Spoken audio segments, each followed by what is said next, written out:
बिस्मिल्लाहिर्रहमानिर्रहीम। अस्सलाम वालेकुम। ढेरों दुआओं के साथ और माहनामा आबकारी सितंबर शुमारे के साथ हाजिर खिदमत है एक नए टॉपिक के साथ। पढ़ते हैं इसको। मुग़ल बादशाह बहादुर शाह ज़फ़र की पसंदीदा दाल के हैरत अंगेज़ फ़वाइद। दाल में गोश्त से ज़्यादा लहमियात होती हैं, इनका कोई नुकसान नहीं। जी हाँ, गोश्त के बरअक्स दालों की खासियत यह है कि इनमें चिकनाई बहुत कम है। इन नन्हे दानों में हयातीन का ख़जाना भरा हुआ होता है। दालों में गोश्त और खून बनाने वाली अज्जा कसीर मिकदार में होते हैं। तहकीक से साबित हुआ कि बामुकाबला दीगर अनाज दालों में नमकियात और दूसरे ज़रूरी मादे ज़्यादा होते हैं, जबकि मुख्तलिफ तेज़ाब निस्बतन कम। दालों की कई अक़साम हैं। हर दाल का अलग जायका और ख़ासियत है। मूंग, माशकी, चना, मसूर, लोबिया, सोयाबीन वगैरह हर एक की मुनफरिद मज़ा और अफादियत रखती है। दालों के ख़ास ग़िज़ाई अज्जा का तारुफ़ पेश खिदमत है। दाल मूंग, इसे शाही दाल भी कहते हैं क्योंकि ये आखिरी मुग़ल बादशाह बहादुर शाह ज़फ़र की बहुत पसंद है। बीमारियों के लिए उम्दा ग़िज़ा है। इसमें निशास्ता, विटामिन ए, बी और डी और रोगनी मादों के अलावा कैल्शियम, पोटाशियम और ग्लूकोज जैसे मुफीद अज़ा भी मिलते हैं। मोतदिल है। मैदे इसे 3 घंटों में हज़म कर लेता है। ग़िज़ाइयत से भरपूर एक वक्त में मूंग का सालन खाना काफ़ी है। दिमागी काम वालों के लिए, कमज़ोर मर्द और ख़वातीन और तलबा के लिए उम्दा ग़िज़ा है। मैदे की गर्मी और तेज़ाबियत को दूर करती है। बार बार नज़ला होने या गला आने की सूरत में मूंग और पालक पकाकर खाइए, अफाका होगा। हर किस्म के बुखार में इसका शोरबा मौजू है। गर्म इलाकों में रहने वालों के लिए ताकत बख्श सख्त ग़िज़ा है। मूंग पकाते हुए इसका जायका बढ़ाने के लिए घी, काली मिर्चें, नमक और ज़ीरे का इजाफ़ा किया जा सकता है। बाज़ अफ़राद नकली भूख का शिकार हो जाते हैं, यानी हर वक्त इन्हें भूख का एहसास रहता है। वो मूंग और स्याह चने 100 ग्राम लेकर रात को 2 गिलास पानी में भिगो दें। सुबह 4-5 जोश दिलाकर निथरे पानी में शक्कर और मिश्री या शहद मिलाइए और पी जाइए, सेहत मिलेगी। मूंग के आटे का उपटन जिल्द को नरम और मुलायम और चमकदार बनाता है। दाल मसूर, लखनऊ और दिल्ली के बावर्ची लजीज दाल पकाने में ख़ास महारत रखते थे। 1 पैसे की दाल होती तो मसालों पर 20 रुपये का खर्च होता।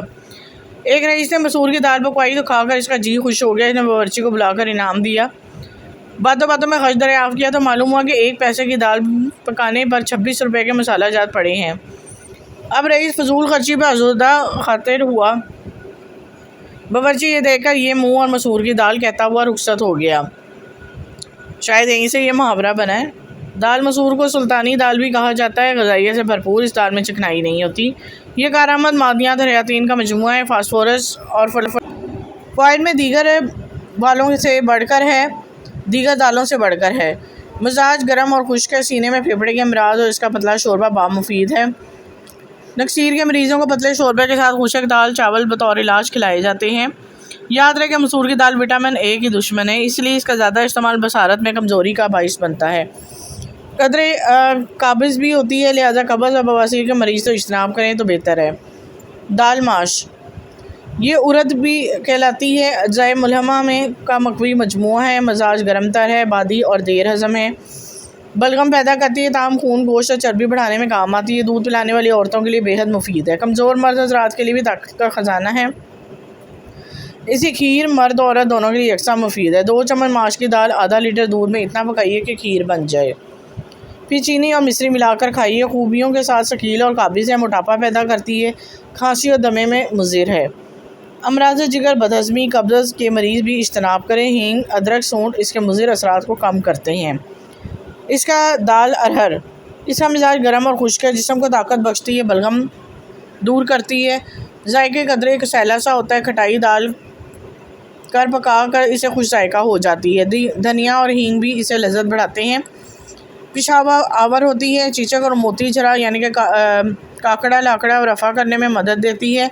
बाज़ औक़ात इन अमराज में दाने ज़ाहिर नहीं होते, ज़्यादा तकलीफ़ का बाइस बनते हैं। ऐसी हालत में अरहर की दाल को उबाल कर इसका पानी पिलाइए।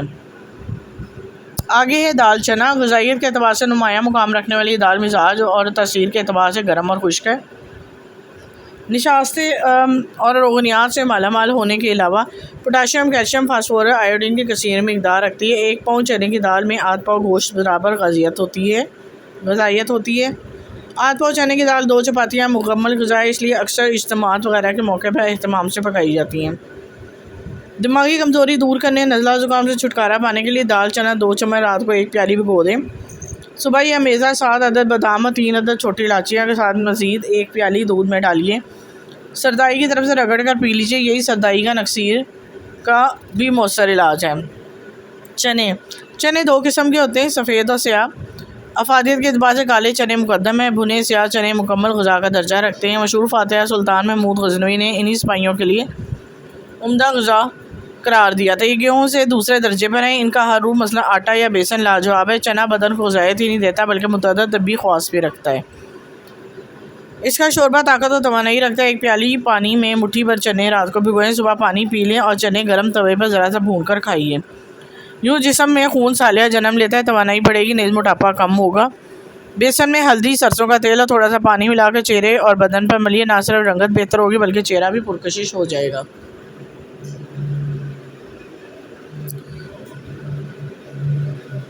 आगे चलते हैं अगले टॉपिक पे।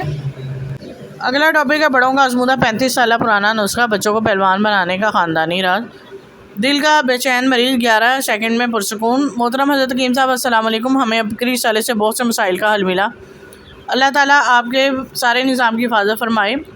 मेरी बहन की शादी और दूसरे शहर में हुई। कुछ अर्सा पहले बहनोई हार्ट अटैक हुआ तो इन्हें वहाँ मुकामी प्राइवेट अस्पताल में एडमिट करवाया, जो कि बहुत ही महंगा था। इन्हें ICU में रखा गया जहाँ इलाज बराए नाम था। रोज़ाना के बिल्स बहुत ज़्यादा थे। हम लाहौर से इनकी इयादत के लिए गए।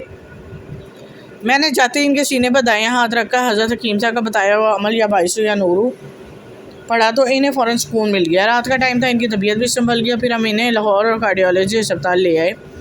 साथ ही हम सब घर वालों ने इनकी सेहत और नीयत करके हामीम ला यंसरून पढ़ा। कुछ ही दिनों में मुकम्मल सेहतयाब हो गए। औलाद नरीना पाने का नुस्खा आजमूदा है। अगला टॉपिक है मोहतरम हज़रत हकीम साहब अस्सलाम वालेकुम। मैं आखिरी साल 2011 से पढ़ रही हूँ। इस रिसाले में दिए गए रूहानी, तिब्बी और तजर्बा से अल्हम्दुलिल्लाह बहुत पाया। फिर इस रिसाले को दूसरे लोगों तक आम करने की कोशिश की, जिसकी वजह से बहुत से लोगों की उलझनें और परेशानियाँ ख़त्म हुई। एक इंतहाई मुजरब नुस्खा जो औलाद नरीना के लिए है। यह नुस्खा मुझे अपने बुजुर्ग ने अता किया, जो बहुत मुश्किलों से मिला। मैंने 30 से ज़्यादा हमला औरत को ये नुस्खा बनाकर दिया, इस्तेमाल करवाया, बहुत ही मुजरब पाया। आज पहली बार अपकरी कारीन की खिदमत में अपना राज दे रही हूँ, जो इससे पहले कभी किसी को नहीं बताया। बस अपकरी कारीन से गुजारिश है इस नुस्खे का कारोबार ना कीजिएगा, बल्कि मखलूक की भलाई के लिए मेरी तरफ फीस बिल्ला इस्तेमाल करवा कर दुआएँ समेटें।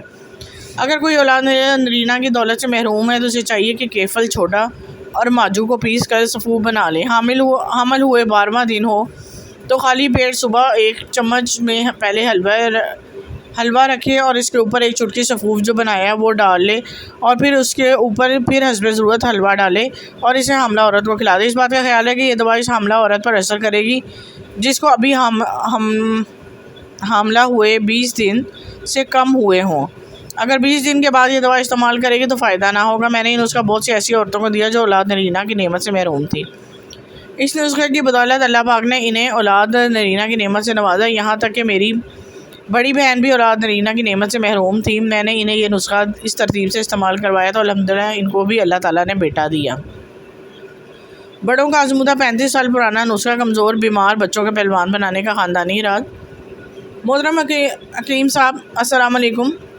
आप और आपकी नस्लों को शाद आबाद अल्लाह ताला रखे, आमीन। आज से 35 साल पहले मेरे यहाँ अल्लाह के फज़ल व करम से जुड़वा बच्चों की पैदाइश हुई। ये दोनों जुड़वा बच्चे सेहत के लिहाज से इंतहाई कमज़ोर थे, जिसकी वजह से इन्हें बुखार हो गया, कई हफ्ते तक जारी रहा। इसके अलावा इनको मोशन भी लग जाते, जिसकी वजह से कमज़ोरी बढ़ गई। बच्चों को अस्पताल दाखिल कराया, इसके बावजूद सेहतयाब ना हुआ। इसके बाद मैं अपने बच्चों को लेकर मैकी चली गई। वहाँ बच्चों की यादें के लिए मेरी फूफो तशरीफ़ लाई तो उन्होंने तेज़ पत्ती वाली चाय बनाकर बच्चों को पिलाई, जिससे कुछ अफाका हुआ। सर्दियों का मौसम था, इसमें बाद में मैंने दवाइयाँ छोड़कर अपने बड़ों का बताया वह देसी नुस्खा का इलाज के तौर पे शुरू किया। बच्चों का सौंफ, दारचीनी और सब्ज़ इलायची का कावा बनाकर पिलाना शुरू कर दिया और फिर उबले हुए चावलों का पानी यानी कि पिच पिलाती रही। मेरे बच्चे जो कि बहुत कमज़ोर थे इन देसी नुस्खों से बेहतर हो गए। गुर्दों की पथरी का इलाज, मेरे गुर्दों में पथरी थी, पित्ते में पथरियाँ थी, जिसका काफ़ी इलाज कराया मगर कोई फ़ायदा ना हुआ। डॉक्टरों ने इस मर्ज़ का इलाज ऑपरेशन बताया, लेकिन मैं ऑपरेशन नहीं करवाना चाहती थी। गुर्दों और पित्ते की पथरियाँ बगैर ऑपरेशन के ही ख़त्म हो गई। एक ऐसा अमल मुझे किसी ने बताया कि कसरत से खरबूजा खाएं, खरबूजा इन पथरियों का इलाज है। और एक और अमल बताया कि एक नया कच्चा घड़ा लेकर पानी भर ले, सूरह मोहम्मद 1 नशिस्त में अव्वल आखिर दरूद पाक 41 मरतबा पढ़ें, फिर यही पानी 4 माह इस्तेमाल करें। अल्हम्दुलिल्लाह मुझे शफा मिली और ऑपरेशन का मसला हल हो गया। जिन ख़वातीन का हमल ना ठहरता हो उनके चंद मुजरब नुस्खा पेश कर रहा हूँ। नुस्खा हुआ शाफ़ी तुखम शुलंगी 50 ग्राम, कश्ता शंख 50 ग्राम, नाग कसीर नाग कैसर 50 ग्राम, दाढ़ी पीपल 50 ग्राम। इन तमाम अज्जा को बारीक पीस कर सफ़ूफ तैयार कर लें और फ़रागत हैज़ के बाद मरीज़ को सुबह 3 ग्राम सुबह शाम गाय के दूध के उम्रा 13 दिन तक इस्तेमाल करवाएं। इंशाल्लाह इस नुस्खे से हमल ज़रूर कायम होगा। आगे चलते हैं नेक्स्ट टॉपिक की तरफ, नेक्स्ट पेज की तरफ। कुछ भूले टोटके याद आए कारीन की नज़र। कारीन चंद रोज़ कबल पेट में दर्द हुआ, भाई को मालूम हुआ तो उन्होंने मशवरा दिया कि अमरूद के चंद फाके खा लो, अफाका होगा। मैंने अमरूद खा ली जिसके 20 मिनट बाद पेट दर्द ठीक हो गया। ख़राब गला और खांसी, इस बीमारी में नबी करीम सल्लल्लाहु अलैहि वसल्लम की पसंदीदा ग़िज़ा शहद इस्तेमाल कीजिए। शहद में मौजूद जरासीम कुश और ज़िद्दी तकसीदी खसूसियात इसको मौसर बनाती हैं। ख़राब गला दुरुस्त करता है, खांसी को ख़त्म करता है। 1 प्याली नीम गर्म पानी में 2 छोटे चम्मच शहद मिलाइए और पी लें। नज़र की कमज़ोरी, इंसान की उम्र जैसे जैसे बढ़ती जाती है वो बिनाई की एक अहम मर्ज़ माकुलर जनरेशन का निशाना बन जाता है। इस मर्ज़ में नज़र धुंधला जाती है। गोभी और सब्ज़ पत्तों के इस्तेमाल से मर्ज़ से बचा जा सकता है। दर्जे वाला सब्जियों में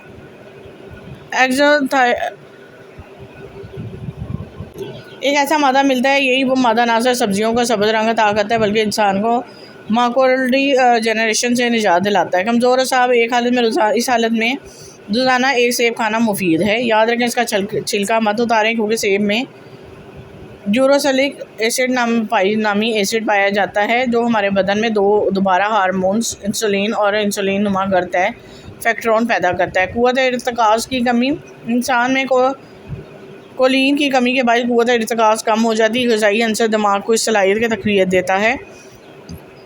कोलिन हमारे खुलियों को भी सेहतमंद रखता है। ग़िज़ाई अंसर विटामिन बी का गुर्दे का हिस्सा है। कोलिन अंडे, मुर्ग और गाय के गोश्त में पाया जाता है। जिल्द पर झुर्रियाँ, इंसानी जिस्म में मखसूस प्रोनी मादा गोला जिनको कम पड़ जाते हैं और जिल्द अपनी लचक खो देती है, झुर्रियाँ बनती हैं। हमारे बदन में विटामिन सी कोलाजिन कम पैदा होता है, लिहाजा रोज़मर्रा खाने से ऐसे ग़िज़ाएँ मसला हरी मिर्च, किन्नू, माल्टे, अमरूद, शकरकंदी, लीची और विटामिन सी की कसीर तादाद मौजूद हैं।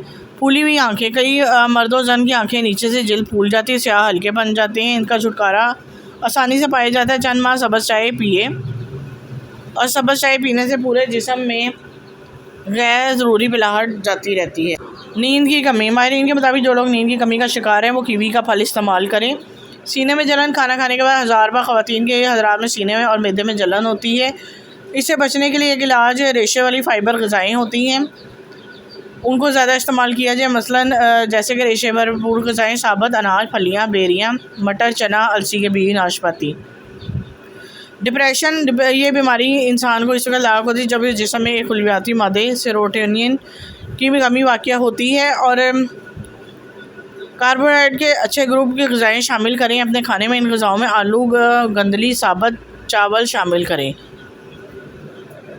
नेक्स्ट टॉपिक की तरफ आते हैं। पुराने हकीमों का राज और ख़वातीन पढ़ें। बवासीर के मरीज़ों के लिए शिफाई नुस्खा तेल जो रोगन अरंड कैस्टर ऑयल कहलाता है बेशुमार जगह काम आता है। आमतौर पर 1 चम्मच रोगन अरंड नीम गर्म दूध में मिलाकर पीना कब्ज़ को ख़त्म करता है। इसमें कुछ टोटके भी लिखे हुए हैं जो आप अपनी स्क्रीन पर पढ़ सकते हैं। रोगन अरंड के 2 हैं, तरतीब से दवाइयाँ मिक्स करके आप इस्तेमाल कर सकते हैं। बच्चों के मरोड़ और पेशिश के लिए शफाइया दवा, बच्चों के मरोड़ और पेशिश के लिए किसी भी किस्म की हो,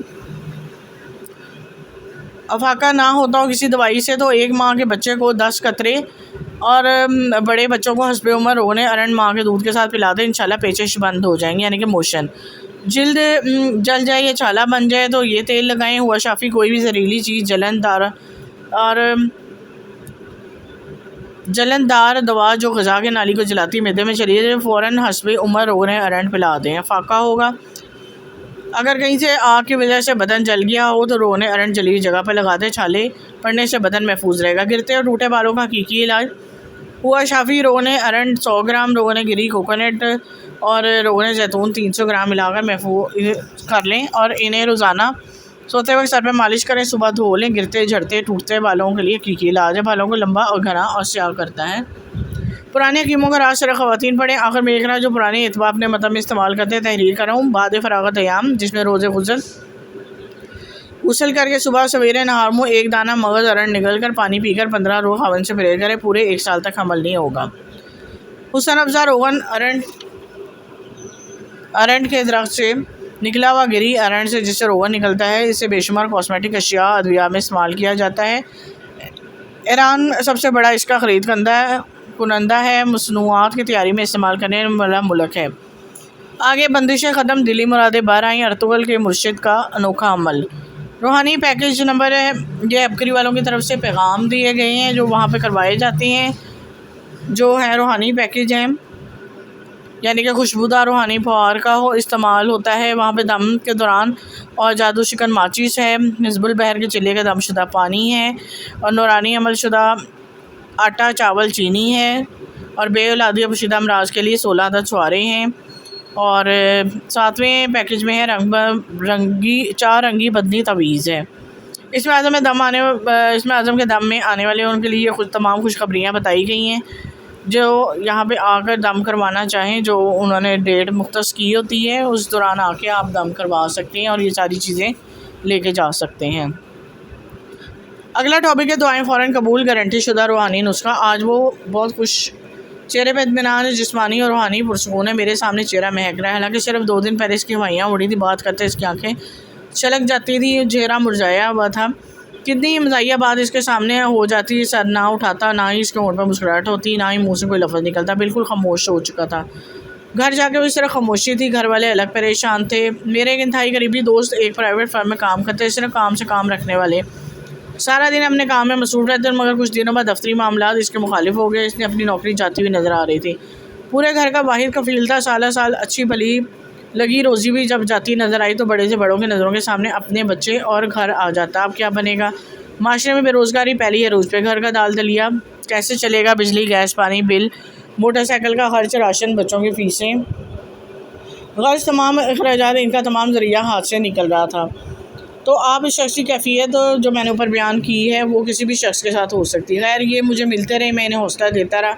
आज वो बिल्कुल बदले में, काफ़ी दिन से उन्होंने मेरे साथ चाय ना पी, जब भी मैं चाय का कहता इनकार कर दिया, दिल नहीं करा। आज मिलते ही उन्होंने मेरे कंधे पे हाथ मार के कहा कि चल आ तुझे मैं चाय पिलाऊँ। मैं हैरान था, खुश भी था। थोड़ी बार हम दोनों के आगे चाय के कप थे, मैंने चाय का कप उठाया और चाय के ऊपर आई बलाई को आहिस्ता से उठाकर कप के साथ ही लगाया और फिर चाय का घूंट इस अंदाज में भरा कि शर्ट की आवाज़ काफ़ी दूर तक सुनाई दी। इस अंदाज से चुस्की लेने के बाद खुद भी हंसा, मैं भी मुस्कुरा दिया। मेरे अंदर एक बेचैनी थी कि आखिर इसके हालात एकदम से कैसे एक रात में बदल गए, मगर और ये तो दफ्तर से फ़ारग कर देना था, मगर ये बहुत खुश और मुतमईन था। मेरी कैफियत बेचैनी को देख कर खुद ही बोला, तुझे मेरे गुज़श्ता हालात का इल्म था। मैंने असाबत में सर हिलाया। कहने लगा, आपको ये मालूम है कि तस्बीह खाने हर जुमेरात की महफिल लाज़मी चाहता हूँ। कहने लगे, मेरे दोस्त ने मुझे एक अमल बताया, मैं शेखुल वज़ाइफ के वालिदैन को अमाल को हदिया करता रहा। कुरान मसनून अमाल सदका करके इसका सवाब शेखुल वज़ाइफ के वालिदैन को हदिया किया, फिर इंशाअल्लाह मसाइल हल हो जाएंगे। दोस्त की बात सुनकर सल्ली हुई और मैंने इसी वक्त अव्वल आखिर 3 मरतबा दूसरी 1 मरतबा सूरह फातिहा 3 मरतबा सूरह इखलास पढ़ के शेखुल वज़ाइफ के वालिदैन को हदिया करना शुरू कर दिया। नामालूम कितनी मरतबा, मगर मैंने 100% यकीन और एतमाद से किया। अगले दिन दफ्तर गया तो मुझे बजाय निकालने के मुझे तरक्की देती गई और हर कोई हैरान था कि ये कैसे हुआ। अब मैं किस को बताता कि ये कैसे हुआ। कारीन ये एक मुशाहिदा है, इसके अलावा भी मुझे एक बंदे का तजर्बा मालूम है, इसको भी कोई परेशानी या मुश्किल मुसीबत आती तो वह अमाल का हदिया शेखुल वज़ाइफ को करता, इनका मसले का हल हो जाता। कारीन बेशुमार आजमूदा है लोगों का, मैंने खुद भी सुना है इन मसाइल के हल को, आप लोग भी बिल्कुल करना ना छोड़ना। सांस की बीमारी में मुब्तला प्लम्बर कैसे सेहतयाब हुआ, इसका एक वाक़या है, पढ़ते हैं। मोहतरम ज़कीम साहब अस्सलाम वालेकुम, आपके रिसाला ताल्लुक़ 10 साल पुराना है। ऐसे लाजवाब टोटके और अनोखे मोती पढ़ने को मिलते हैं कि 12 सालों में को मैंने और ऊपर ही रख के लिख लिया। मेरी नस्लों के लिए ख़जाना है, मेरी नस्लें इन रिसालों को कभी ज़ाया ना करें। जो लोग रिसाला अपने तजर्बा और मुशाहिदा भेजते हैं, इनके लिए दिल से दुआएँ हैं। हमारे एक जानने वाले में प्लम्बर का काम करता था, एक आदमी, इसको साल सांस की बीमारी थी। बुज़ुर्ग ने इसको एक नुस्खा दिया, उन्होंने बनाकर इस्तेमाल किया, अल्लाह करीम ने शफ़ा अनायत फरमाई। मुझे भी सांस का मसला था, चंद दिनों में ही शफ़ा नसीब हुई। ये वाली दवाई इस्तेमाल करके मैंने आगे भी लोगों को इस दवा की बोतलें बना कर दी। हुआ शाफी छुआरे 120 ग्राम, अखरोट 120 ग्राम, कोपागिरी 120 ग्राम, मिश्री 4 खाने के चम्मच, छोटी इलायची 10 अदद। तमाम अशिया को कूट पीस कर बोतल में महफूज कर लें।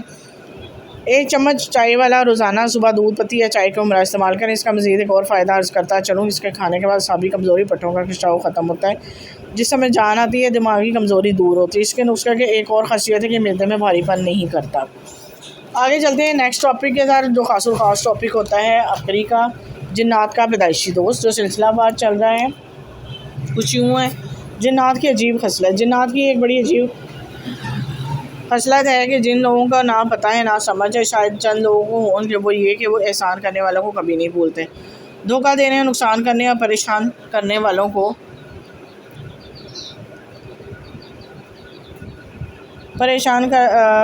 को वो कभी छोड़ते नहीं हैं। और जिन्नात की उम्रें बहुत बड़ी होती हैं। हमारी उम्रें साल साल पर मुहीत होती हैं, इनकी उम्रें सदियों पर मुहीत होती हैं। बावर्ची जिन का अनोखा वाक़या, मेरे पास एक बावर्ची जिन आता है जिसका तज़किरा इब्तदाई हालात में आपको बयान किया। इनको बावर्ची जिन कहता था। हर वक्त पकाते और खिलाते रहते, वैसे भी पकाने के बहुत माहिर थे। बावर्ची जिन में एक ही सिफ़ात और कमालात के मालिक थे। मुझे उन्होंने बहुत से वाक़यात सुनाए। कहने लगे कि मेरे चचाज़ाद एक भाई तो किसी दुखियारे गम के मारे को अगर देखते तो गम महसूस करते, दर्द लेते, इसी गम में शरीक होते। जिन्नात के साथ इनका ये मामला था, लेकिन इंसानों का एक ख़ानदान था जिसका इनके साथ मामला सबसे बढ़कर था। यानी अगर कोई मुसीबत में होता तो वो अपने जिन्नात खादमीन की ड्यूटी लगाते कि इन्हें फ़ौरी इत्तला करें और ऐसी इत्तला करके उनको फ़ौरन मदद पहुँचाते। इनकी मुसीबतें टलवाना, इन पर जो जादू करता फ़ौरन हल करना, कोई कीना, बुग़्ज़, हसद, इंतकाम अगर इनके साथ होता तो इसको फ़ौरन हल कर देते और इसका असाला करते। और हत्ता कि इन्हें कोई रिश्ता करना होता तो किसी ऐसी जगह रिश्ता उन्होंने तय कर लिया जो ख़ानदान के लिए ठीक नहीं होता तो फ़ौरन इत्तला कर देते। एक जिन होकर इंसान से इतनी हमदर्दी क्यों? बावर्ची जिन ने कहा कि मेरे चचाज़ाद ने पूछा कि आप जिन के साथ बेहतरीन दोस्ती रखते हैं, जिन्नात से मोहब्बत करते हैं, तो कहने लगे कि इनके बड़ों का मेरे ऊपर एहसान है। जब इनके घर के साथ एक बड़ा दरख्त था, हमारे घर इस दरख्त के ऊपर था।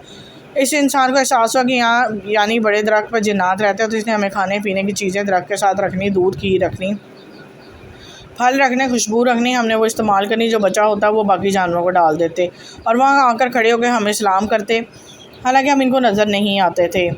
हमारे साथ प्यार और मोहब्बत की बात करते, हमें प्यार मोहब्बत की बातें सुनाता, दुरूद शरीफ व कुरान पढ़कर हमें हदिया करता। बावर्ची जिन ने कहने लगे कि मेरे चचाज़ाद ने मज़ीद कहा कि जब वो फौत हुए तो उनका यही काम बड़ा बेटा करने लग गया। इस बेटे को बाप ने नसीहत की थी कि तुम भी इसी तरह इनके साथ सलूक करना। और बस वो चंद मीठे बोल और मीठी बातें ही थीं जिन्होंने हम जिन्नात का दिल जीत लिया। जिन्नात के इंतकाम नहीं, एहसानात पढ़िए। मैं इसी के जिन्नात के इंतकाम की बातें नहीं बताऊंगा, इनके एहसानात की बातें बताऊंगा जो खुद मेरे साथ हुई। और इस ख़ानदान के साथ नस्ल दर नस्ल जिन्नात के एहसानात बढ़ते चले गए। बस ये सिलसिला चल रहा है। चाबड़ी वाले के साथ हमदर्द जिनका प्यार। एक दूसरा वाक़या है कि एक शख्स चाबड़ी पर बेर रखकर मौसम पर फल रख के गाँव भेजता था। एक दफ़ा इसे एक मज़दूर मिला। हर बारी वो इससे बेर उधार मांग के खा के चला जाता और फिर दोबारा कहता अगली बारी पैसे दे दूँगा। फिर आता, फिर लेके चला जाता। इस तरह करते करते जब चौथी मरतबा मज़दूर आया तो कहने लगा मैं तुझे 3 मरतबा आजमाया है, तूने मेरे ऊपर एहसान किया। मैं दरअसल जिन हूँ। मैं हमेशा इस बंदे पर एहसान करता हूँ जो मुझ पर एहसान करता है, इस बंदे से मोहब्बत करता हूँ जो मुझसे मोहब्बत करता है। लिहाजा आज के बाद तुम भी मुझसे मोहब्बत करोगे और ऐसा मैं भी तुमसे मोहब्बत करूँगा और एहसान करूँगा, कभी तुम्हें मायूस नहीं होने दूँगा। और उसने उसको एक थैली दी और कहा कि अपने पास रख ले। उसने जब खोल के देखा तो उसको कोयले नज़र आए, जो कि उसने घर चला गया और घर जाके उसने खामोशी से वो थैली छुपा दी। कोयलों की शक्ल में कीमती तो आए। तो वो गरीब था। चंद दिनों बाद उसने वही थैली खोली तो उसने सोचा कि इसमें तो कोयले ही हैं, कोयलों की शक्ल में, इसमें तेरे लिए कुछ तहफ़ है। वो समझ नहीं सका, लेकिन तेरे लिए इसमें बहुत बड़ा इज़्ज़त दौलत राहत संभाली हैं तो नहीं दे। वो घर गया तो देखा इस थैली में अशरफियाँ थीं जो कि पहले से कोयला नज़र आ रही थी। जिन्नात जब दोस्ती करने पर आए तो जिन्नात इंतकाम ने तो बहुत बुरा होता है, इनसे दोस्ती भी बहुत अच्छी है। जब दोस्ती करने पर आते हैं इनायतें मोहब्बतों की बारिश करते हैं। जिन्नात को काबू करने की कोशिश ना की जाए, इनसे दोस्ती निभाई जाए, इनको काबू करने की बिल्कुल कोशिश ना की जाए। नस्लों को नवाजते भी हैं, रखते भी हैं, माला माल भी करते हैं। जिन्नात बहुत सखी हैं, पल में फ़िदा हो जाते हैं और ये इनकी तबीयत में हर वक्त अगर सखी हैं तो सखावत का मिजाज है, खाने पिलाने का मिजाज है, नायत की बारिशें हैं। एक अल्लाह वाले थे, उन्होंने मुझे बताया कि 13 जिन्नात हर वक्त मेरे साथ मेरे हमसफ़र रहते हैं, मेरी हिफाजत करते हैं, मेरे हर दुश्मन कत्ल और कातलाना हमले पर नज़र रखते हैं। और दोस्तों को बताते हैं कि बाकायदा इनका ख्याल रखना, मेरे दोस्त हैं और इनका सुकून सुख राहत देते हैं, इनके पल पल को इनके साथ अच्छा गुजारते हैं, कभी नहीं भूलते। जिन्ना नुकसान करने वाले को बर्बाद करते हैं। कितने वाक़यात मेरी ज़िंदगी में हैं कि जिन्ना नुकसान करने वालों को बर्बाद कर देते हैं। मैंने तो जिन्नात से बहुत दोस्ती अच्छी पाई और लेकिन वो दोस्ती जिन्नात को काबू रखने की कोशिश ना की जाए और कभी इनको काबू ना किया जाए। ये अपने आप को आज़ाद रखना चाहते हैं और हमेशा खुश और मसरूर रहते हैं और सादतमंद रहते हैं। जी, ये था जिन्नात से मुतल्लिक सारा टॉपिक जो मैंने आपको पढ़ के सुनाया। एक छोटा सा है कॉलम मैदे का है कि मैदे के दर्द का आखिरी इलाज क्या है। बहुत सारी मेरी वालदा के मैदे में सख्त दर्द था, अक्सर दर्द रहता था, पेन किलर से ठीक नहीं होता था। मैदे के स्पेशलिस्ट को दिखाया, दवाई ली, आर्जी आराम आता था। मैंने अब कई सालों में मैदे और जिगर के मसाइल का एक टोटका पढ़ा। हुआ शाफ़ी चीनी बारीक 1 पाव पिसी हुई, मीठा सोडा 1 चटांग और सत पुदीना 12 ग्राम। चीनी मीठा सोडा आपस में मिला लें, सत पुदीना खूब रगड़ कर मिला लें, इतना कि चीनी मीठा सोडा और सत पुदीना यकजान हो। किसी हवाबंद डब्बे या बोतल में महफूज कर लें। आधा चम्मच खाने दिन में 3 दफ़ा ले सकते हैं। जी, ये थे कुछ मखसूस टॉपिक जो मैंने आपको पढ़ के सुनाए। उम्मीद करती हूँ आपको अच्छे लगे होंगे और आप भी जो है सदका जारिया के तौर पे इसको ज़्यादा से ज़्यादा वीडियो को शेयर कर दिया करें। शायद किसी न किसी के मसले का दुख का हल निकला है और वो आपको दुआएं दे। तो इस तरह ये सदका जारिया भी हो जाता है, नेकी में भी हम शामिल हो जाते हैं। मैं भी नेकी के जज्बे के तहत ही ये आपको रीड करके सुनाती हूँ ताकि जो सुनने वाले हैं मेरे यूट्यूबर पे व्यूअर्स, उनको ये है कि कोई ना कोई एक सबक, एक सीख, एक नेकी और वज़ाइफ, पुरानी वज़ाइफ जो अबकरी वाले बताते हैं वो मिलते रहें और मुसलसल मिलते रहें। किसी न किसी की परेशानी का हल जो है निकल आए तो वो जो है दुआएं दे और आपको भी याद रखें, मुझे भी याद रखें। आप लोग भी मुझे अपनी दुआओं में याद रखें। अब तक के लिए इजाज़त दें। चैनल को सब्सक्राइब करना मत भूलें। अल्लाह हाफ़िज़।